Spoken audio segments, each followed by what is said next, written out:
हुजूर, ये लंदन से हमारे एक अहमदी दोस्त का सवाल है। वो लिखते हैं कि उनका एक बच्चा पैदाइशी तौर पर लेफ्ट हैंडेड है जी।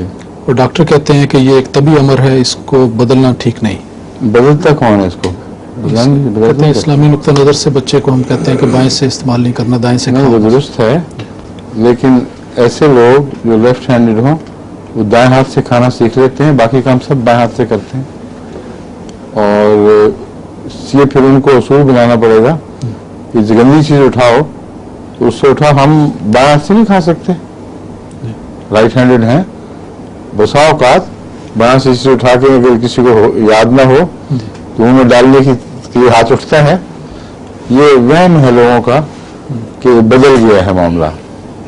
ये तो सिर्फ एक तमीज है, उसका ना उस पर नफसियाती को बुरा असर पड़ सकता है, ना उसका जिस्मानी लिहाज से कोई नुकसान का खतरा है।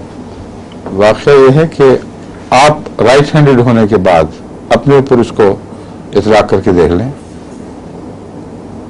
बाएं हाथ को ज़्यादा इस्तेमाल के नहीं कर सकते हैं आप। कई लोग हमारे में से जो अनट्रेंड हैं, मजहबी लिहाज से मेरा मतलब है, वो हिंदुस्तान में आते हैं, वो सारे बाएं हाथ से खा रहे होते हैं, बड़ी भारी तादाद है उनकी, और है वो राइट हैंडेड। तो अगर वो एक तहजीब से मुतअस्सिर होकर दाएं की बजाय बाएं हाथ से खाने लग गए हैं, तो एक मजहबी और अखलाकी तालीम से मुतअस्सिर होकर बाएं हाथ वाले दाएं हाथ से को नहीं खा सकते। खा सकते हैं, सिर्फ नफ्स के बहाने हैं। और